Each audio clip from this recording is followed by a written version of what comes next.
sur JPro Menuiserie. Aujourd'hui, on se retrouve pour une nouvelle vidéo sur JPro Menuiserie. On va parler des fraises de défonceuse.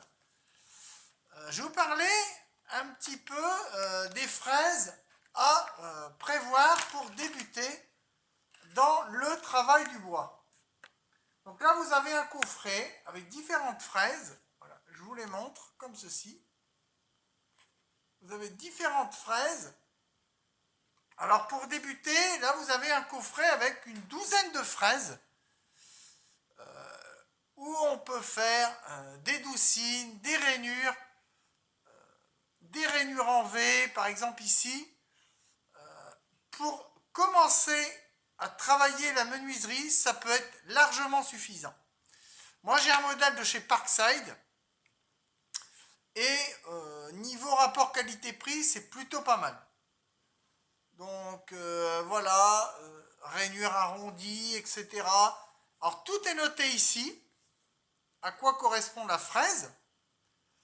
Vous avez des fraises amortisées aussi. Voilà, pour un débutant, ça peut être pas mal. Et plusieurs fraises ont des roulettes. Vous voyez, il y a des roulements ici. Donc pour commencer le travail, vous pouvez aussi, avec ces fraises, utiliser le gabarit dont je parlais dans une précédente vidéo, que vous pouvez retrouver sur ma playlist de JPro Menuiserie, sur le gabarit à chapeau de gendarme. Vous pourrez le retrouver, c'était une précédente vidéo très récemment. Donc là, ce coffret-là, vous avez une fraise à affleurer ici en bout. Vous avez vraiment tout ce qu'il faut pour débuter, pour faire des petites formes, des petites moulures. Vraiment, là, il y a vraiment le nécessaire. Et là, ça vaut, je crois que c'est 14,99 ce modèle-là. Après, vous avez un modèle, vous avez un autre modèle, à peu près dans le même genre que celui-ci. En plus, il y a une petite protection qu'on met dessus, donc c'est pas mal, et on ferme comme ça, impeccable. Après, si vous êtes confirmé, vous avez le modèle toujours chez Parkside, mais le modèle 30.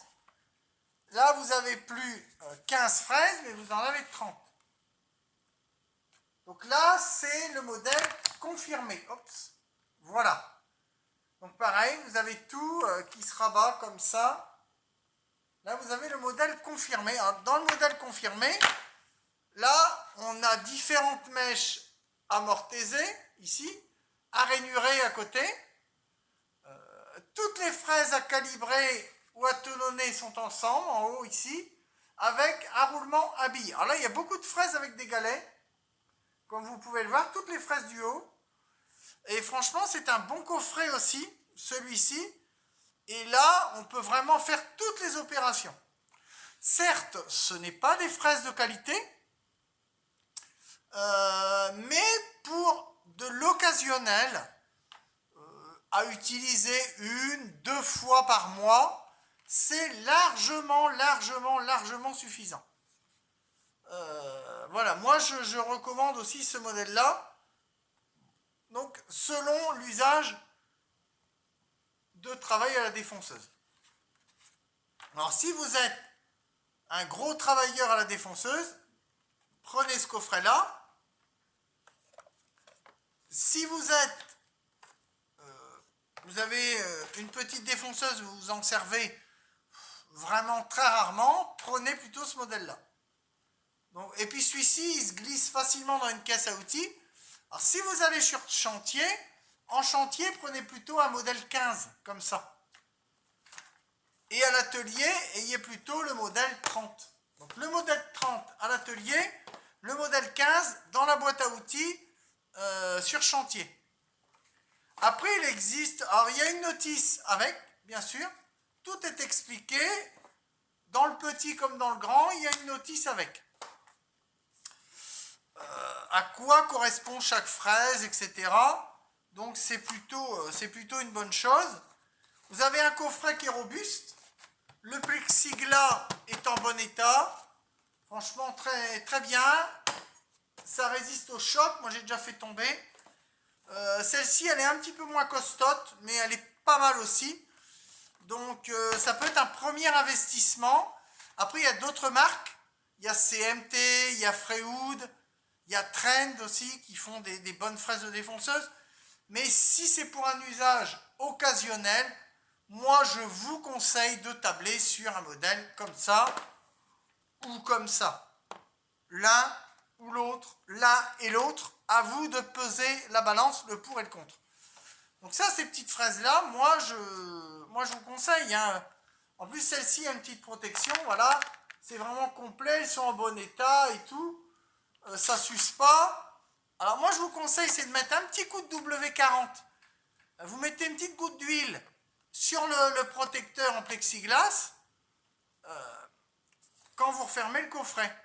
Sur le petit cache, mettez une petite goutte d'huile et impeccable, elle ne rouille pas. Pareil, pour celui-là, il faut les huiler au pinceau. Alors là, il n'y a pas de protecteur dessus. Il n'y a pas de protecteur moulé, mais bon, c'est pas grave. Vous les faites au pinceau, moi c'est ce que je fais. Et ça fera très bien l'affaire.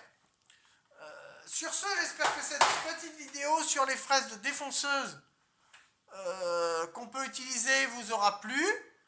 Moi personnellement, je m'en sers pas beaucoup.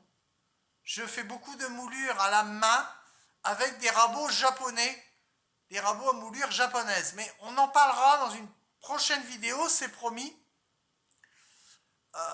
Comment on peut faire des moulures, des doucines, etc.